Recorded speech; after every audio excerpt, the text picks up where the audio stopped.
Hi అండి. మనం మామూలుగా కూరగాయలు బయట కొంటుంటాం కదా, కాకపోతే ఒక 30 ఇయర్స్ ముందు అలా చూసామనుకోండి, నాకు తెలిసి చాలా వరకు అందరి ఇళ్ళల్లో ఓ 2-3 రకాల కూరగాయలు, పూల చెట్లు, లేకపోతే పళ్ళ చెట్లు ఇవన్నీ కామన్గా ఉండేవి. అదేదో కావాలని పెంచుకోవడం కాదు, అవి మన లైఫ్ స్టైల్లో తెలియకుండానే ఒక భాగంగా ఉండేటివి. తర్వాత ఏవైతే ఏంటంటే మన లైఫ్ స్టైల్ చేంజెస్ అంటే ఏదైనా కానీ సిటీ కల్చర్ రావడం, అంటే అపార్ట్మెంట్స్ రావడము, పల్లెల్లో ఉండేవాళ్ళు సిటీస్కి మూవ్ అవ్వడం, ఇలా అవడం వల్ల ఏంటంటే తెలియకుండానే మనము మొక్కలకి దూరం అయిపోయాము.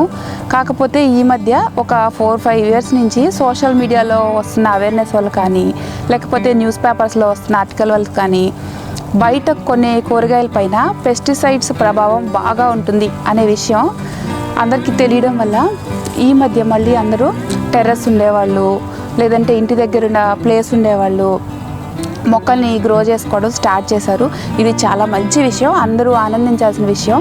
కాకపోతే ఆసక్తి ఉండి కూడా అపార్ట్మెంట్స్లో ఉండడం వల్ల, అపార్ట్మెంట్లో ఉండే వాళ్ళకి ఏంటంటే ఆ టెర్రస్ కూడా ఉండదు, బయట ప్లేస్ కూడా ఉండదు పెంచుకునేదానికి. వాళ్ళు ఏంటంటే పాపం ఇంట్రెస్ట్ ఉన్నా కూడా మొక్కల్ని పెంచుకోలేరు కదా. సో అలాంటి వాళ్ళు కూడా ఎలాగ గార్డెనింగ్ చేసుకోవచ్చో ఈరోజు మనం మన వీడియోలో తెలుసుకుందాము. This is Shilpa, welcome to our channel back to farming.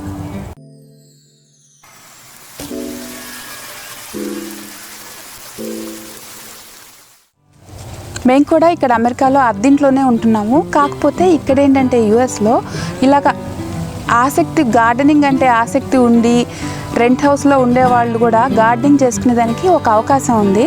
అదేంటంటే కమ్యూనిటీ గార్డెన్స్. ఈ కమ్యూనిటీ గార్డెన్స్ అంటే ఏంటంటే ఇలాగ వీళ్ళు ఏం చేశారంటే గవర్నమెంట్ స్కూల్స్లో, చర్చిల్లో, పార్క్లో చాలా ఖాళీ స్థలాలు ఉంటాయి కదా, వాటిలో కొంచెం స్థలాన్ని ఇలా గార్డెన్ కోసం వదిలేస్తారు.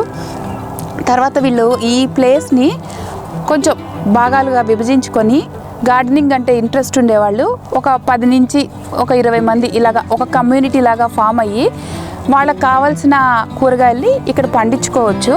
ఇంకొక మెయిన్ ఉద్దేశం ఈ కమ్యూనిటీ గార్డెన్స్ యొక్క మెయిన్ పర్పస్ ఏంటంటే ఇలాగ పీపుల్ని ఎంకరేజ్ చేసుకోవడానికి, ఎవరి ఫుడ్ని వాళ్ళు పండించుకునేటట్టు. అది కూడా ఏంటంటే కంప్లీట్గా ఎటువంటి పెస్టిసైడ్స్ లేకుండా న్యాచురల్గా పండించుకోవడమే దీని యొక్క ముఖ్య ఉద్దేశము.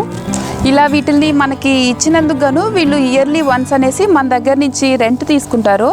కాకపోతే మనకి ఈ గార్డెన్ వల్ల వచ్చే ఆరోగ్యం, ఆనందం వీటితో కంపేర్ చేస్తే మనం పే చేసే రెంట్ అనేది చాలా తక్కువ. చాలా బాగుంది కదండి ఈ కాన్సెప్ట్, వినడానికి చాలా ఎగ్జైటింగ్గా ఉంది కదా. మనకు కూడా ఇలాగే ఇండియాలో చాలా గవర్నమెంట్ స్కూల్స్ ఉంటాయి, గవర్నమెంట్ ఆఫీసెస్ ఉంటాయి, వాటిలో చాలా ఖాళీ స్థలాలు ఉంటాయి కదా. సో ఇలాగే మన గవర్నమెంట్ వాళ్ళు కూడా ఇనిషియేట్ తీసుకొని ఇలాంటి కమ్యూనిటీ గార్డెన్స్ని ఏర్పాటు చేస్తే చాలా బాగుంటుంది. లేదనుకోండి మనం ఏం చేయొచ్చు, ఇప్పుడు మన ఇండ్ల పక్కన కూడా ఒక్కోసారి ఖాళీ స్థలాలు చాలా ఉంటాయి కదా, ఉన్న వాటిని మనం ఏం చేయొచ్చు, ఇలా ఇంట్రెస్ట్ ఉండే పీపుల్, గార్డెనింగ్ అంటే ఇంట్రెస్ట్ ఉండేవాళ్ళు కొంతమంది కలిసి మీరే ఒక కమ్యూనిటీ గార్డెన్ని డెవలప్ చేసుకోవచ్చు.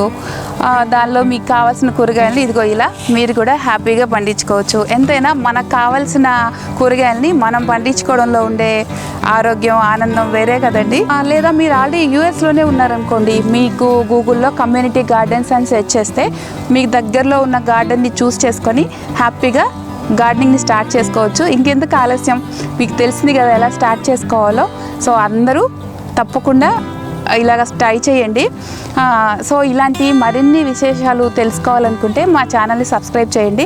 ఇక్కడ లోకల్ ఆర్గానిక్ గార్డెన్స్ గురించి, ఆర్గానిక్ ఫార్మింగ్ గురించి మేము మా తర్వాత వీడియోస్లో మీతో షేర్ చేసుకుంటాము. సో మీకు ఈ వీడియో నచ్చితే లైక్ చేయండి, షేర్ చేయండి, సబ్స్క్రైబ్ చేసుకోండి. Thank you.